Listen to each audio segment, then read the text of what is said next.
భారతదేశానికి మూడోసారి నరేంద్ర మోడీ గారు ప్రధానమంత్రి అయిన తర్వాత ప్రవేశపెట్టిన మొట్టమొదటి బడ్జెట్. ఈ బడ్జెట్లో రాష్ట్రాల వారీగా హక్కులను ఎక్కడ కూడా అమలుపరచలేదు. బడ్జెట్ కేటాయించిండ్రు, కానీ ఏ రాష్ట్రానికి ఎంత కేటాయించిండ్రు అనేది స్పష్టత లేకుండా ఉంది. రెండోది, మన భారతదేశంలో కరువు ప్రాంతాలు ఉన్నాయి, భూకంప ప్రాంతాలు కూడా ఉన్నాయి, మరియు తుఫాను బాధిత ప్రాంతాలు కూడా చాలా ఉన్నాయి రాష్ట్రాలు. ఈ రాష్ట్రాల ప్రకారం బేరీజు వేసుకొని ఇవ్వాల్సిన నిధులను కరెక్ట్ అవగాహన కల్పించకుండా నిధులు మంజూరు చేసిండ్రు, రకరకాల పథకాలకు మంజూరు చేసిండ్రు. కానీ ముఖ్యంగా భారతదేశంలోనే అతి సురక్షితమైన ప్రాంతం హైదరాబాద్ ప్రాంతం. అది తెలంగాణతో ముడిపడుకున్న తెలంగాణ రాష్ట్రం హైదరాబాద్. మరి తెలంగాణ రాష్ట్రానికి నిధులు కేటాయించడంలో ఘోరంగా విఫలమైంది ఈ ప్రభుత్వం. అయితే ముఖ్యంగా నిధులు అనేక రకాలుగా అనేక పద్ధతుల్లో ఇస్తున్నారు, కానీ సంక్షేమం దృష్టిలో పెట్టుకొని నిరుపేదలకు పేదరికం నుంచి బయటికి తీసుకొచ్చే పథకాలంటూ అమలు పరచడం లేదు.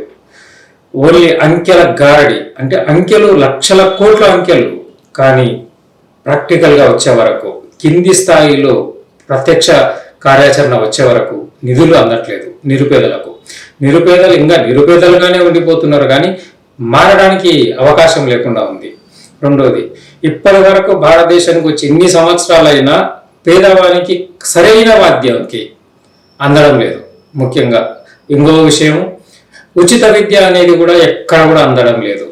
తాత్కాలికమైన నిధులు, తాత్కాలికమైన పద్ధతులు అన్ని తాత్కాలికంగా జరిగే పద్ధతిలో ఉన్నాయి తప్ప ప్రత్యక్ష కార్యాచరణ భారత పౌరులు అంటే నేటి బాలలే రేపటి పౌరులు అనే నినాదం స్వాతంత్రం వచ్చినప్పటి నుంచి ఉంది. కానీ నేటి పౌరులు నేటి బాలలు రేపటి పౌరులుగా మిగలట్లేదు, అనాథలుగా నిర్భాగ్యులుగా మిగిలిపోతున్నారు. సరైన విద్య కూడా అందడం లేదు.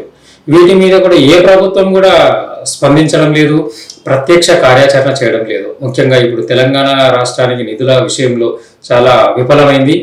ఇంకో ముఖ్య విషయం, మన భారతదేశము ఎంత సువర్ణందో సువిశాలమైన దేశమైనా కూడా ఇప్పటికీ ఫుట్పాత్ల మీద నిర్భాగ్యులు, అనాథలు, నిరాశ్రయులు ఉన్నారు. వాళ్ళ కోసం ఇప్పటి వరకు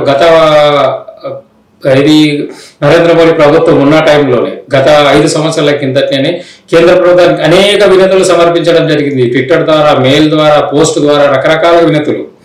ఈ రోడ్ల పక్కన అనాథల గురించి ఒక ప్రత్యేక కార్యాచరణ ప్రణాళిక ఏర్పాటు చేయండి, వీళ్ళకి నిధులు కేటాయించండి, వాళ్ళకు అభాగ్యులకు కొత్త జీవితాన్ని అందించండి అని ఎన్నో సంవత్సరాలుగా ప్రయత్నం చేస్తున్నాం. ఇప్పటి వరకు కూడా ఆ కార్యాచరణ పూర్తి కాలేదు.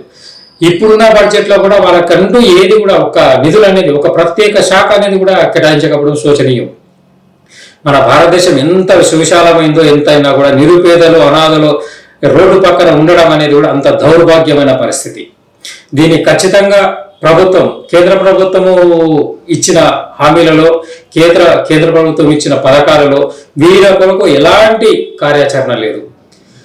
ఈ రాష్ట్ర ప్రభుత్వమైన, కొత్తగా ఏర్పడ్డ కాంగ్రెస్ ప్రభుత్వమైన వీళ్ళ కొరకు ప్రత్యేక శాఖను ఏర్పాటు చేసి రోడ్ల పక్కన నిరాశ్రయులు, అనాథలు అనే వాళ్ళు లేకుండా ఒక సంక్షేమ పథకం దృష్టిలో తీసుకెళ్లాలని ఇప్పుడున్న రాష్ట్ర ప్రభుత్వానికి విజ్ఞప్తి చేస్తున్నాం. అంతే.